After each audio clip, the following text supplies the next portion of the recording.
All right, so now we're going to cover the effects of wildfires and linkages with other natural hazards. So the effects, they're going to be different. We're going to have effects on the geologic environment, the atmospheric environment, the biologic environment overall, and then we're going to have some links with climate change as a whole.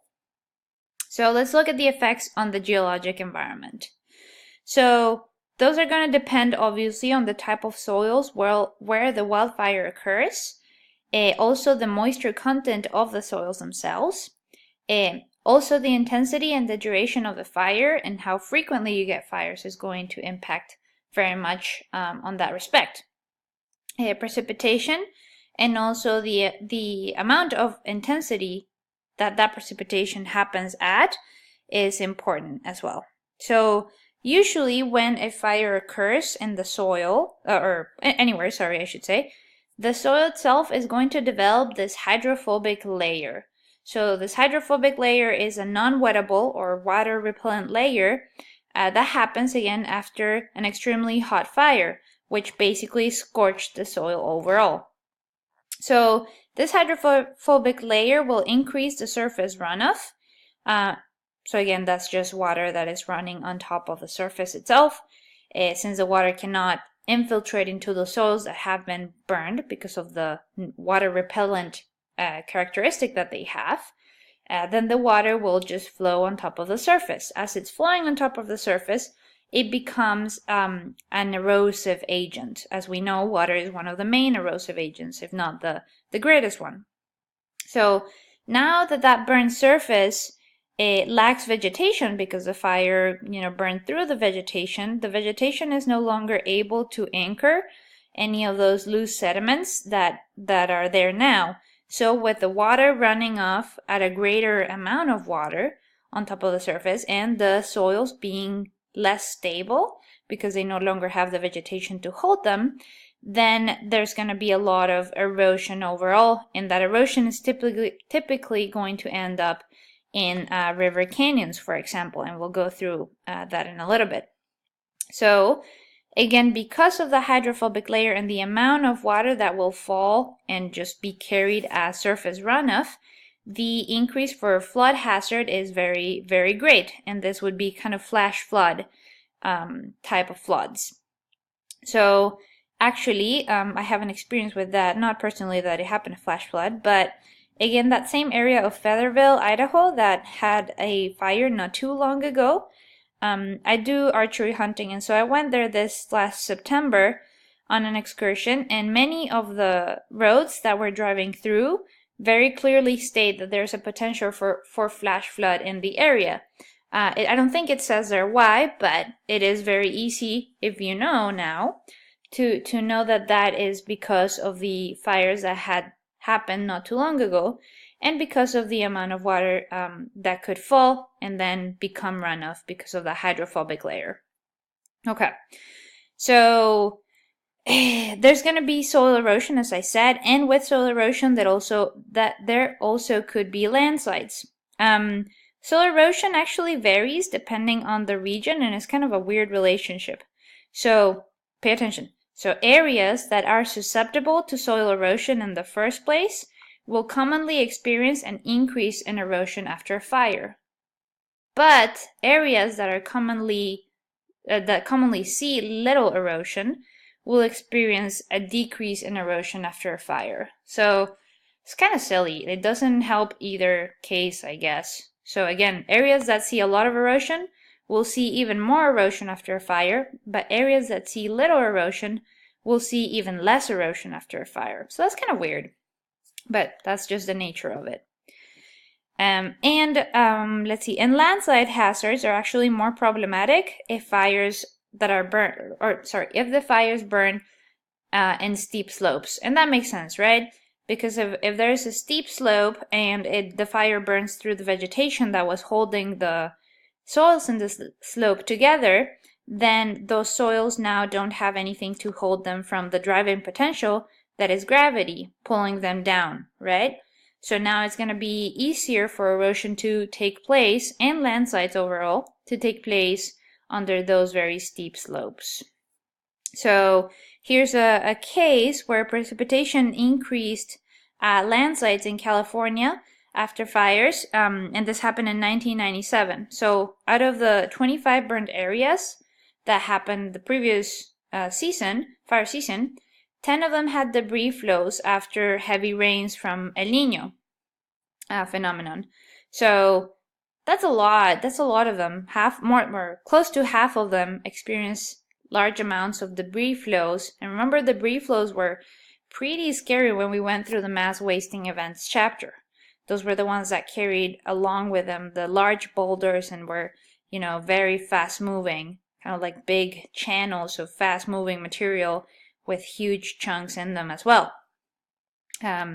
So this is what you can get if you have a lot of fires and ongoing precipitations. And that all, again, has to do with the type of soils, the moisture content, the intensity and duration of fire, and intensity and amount of precipitation that goes afterwards.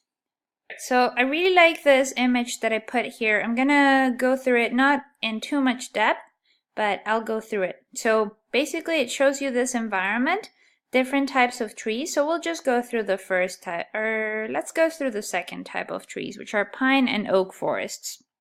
So if a fire were to occur in fairly steep slopes that have pine and oaks, you see that immediately after the fire, you have severely burned areas and some areas that are moderately burned. I should mention these cases are obviously exaggerated, so keep that in mind.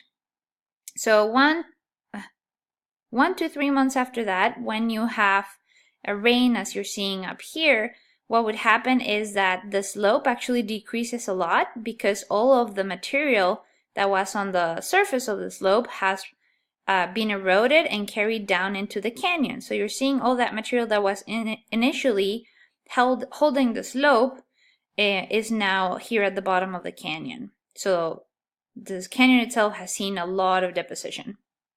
And then 2 to 3 years after that, you're starting to see some new growth.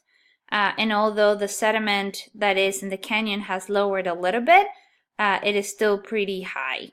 In other types of environments, like the chaparral, you have a similar phenomenon going on, but 2 to 3 years after that, there is no longer sediment at the bottom, or there is, but it has basically just uplifted the river bed overall. It didn't just flush out.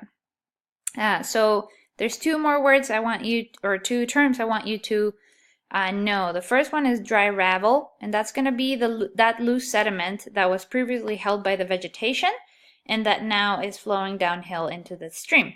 So it's going to be everything that was initially here and now ends up down here.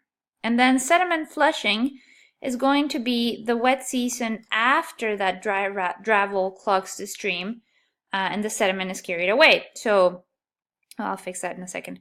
So if you think of this scenario in the chaparral, sort of. Oh, let's look at this other one, this fourth one. So the eucalyptus forest.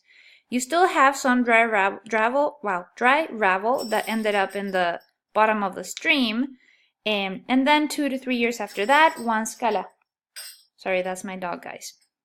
Once, another season has basically carried all the sediment from that part of the stream further downstream, you're going to get a normal course of the stream. So that's going to be the sediment flushing. Okay, give me a second, I'll pause this. So some of the effects of wildfires on the atmospheric environment are the following. So in a short term, you can they basically create their own clouds, right?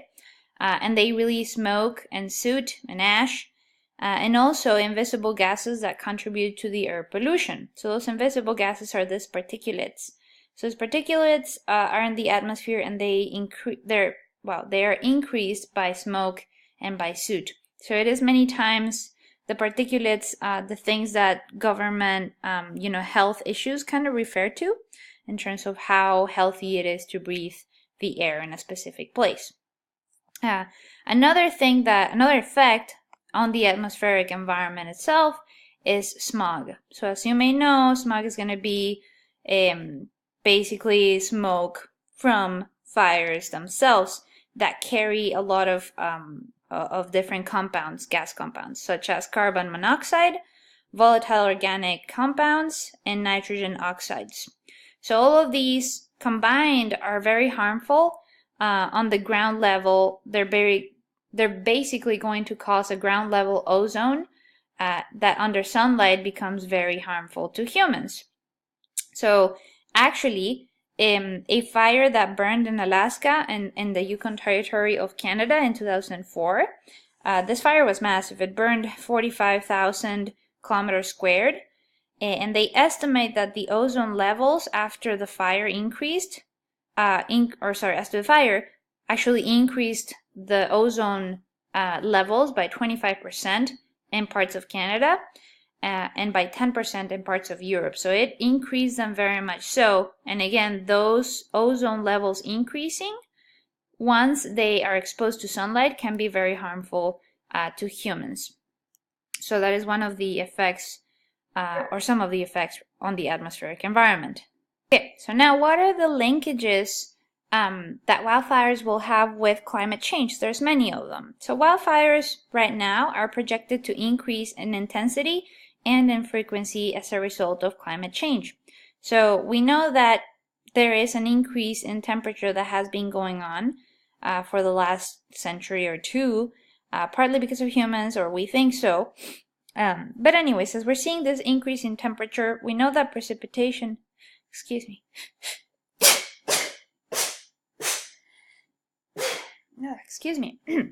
we know that precipitation is also increasing. There's more intensity of it, and the severity of the storms are also increasing.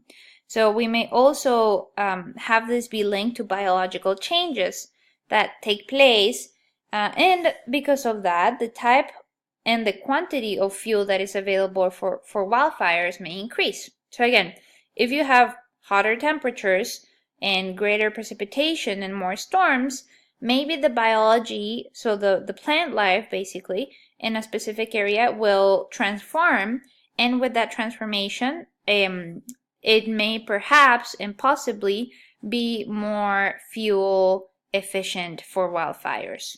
Okay? So hopefully that made sense. So in Western US and Canada, it is projected that the temperatures will increase, precipitation decrease overall, and that winds will pick up as the thunderstorms increase as well. So all of these factors are promoting wildfires. Also with these changes, we see a change in the plant life and also with the wildlife itself in these areas. So that's a concern. The plant life more so because of the overall fuel that it can cause for wildfires, but a wildlife in terms of the overall ecosystem that we have. So again, plant life will be more of a grassland and chaparral type of environments, which are kind of like these scrub forests. So both of these, the grassland and the chaparral, actually burn faster and more frequently than woodland areas. So because it is more, prone to these type of plants, it's also more likely that they will be better fuel sources. Also, storms will increase, as we saw. So with storms increasing, there's more lightning that can strike more wildfires. Also, with a warmer area, you have basically the vegetation is more prone to beetle infestation, because beetles tend to like warmer areas as well. So with beetle infestations, you can have the killing of trees that later on will ignite and become the fuel for wildfires. So this actually is already happening. It happened in Alaska in a fire not too long ago in 2009. And that fire killed about, the beetles killed about 40 million trees that were later on obviously a great fuel for the wildfire to spread through. Also, swampy and boggy areas that contain peat will more likely start burning now as well due to the droughts. So in areas such as boreal forest of Canada and Russia, and also tropical forests like Malaysia and Indonesia, kind of like that fire we saw at the beginning, peat burns usually actually release more smog producing gases and also higher levels of particulates than the combustion of wood or grass. And they also give quantities of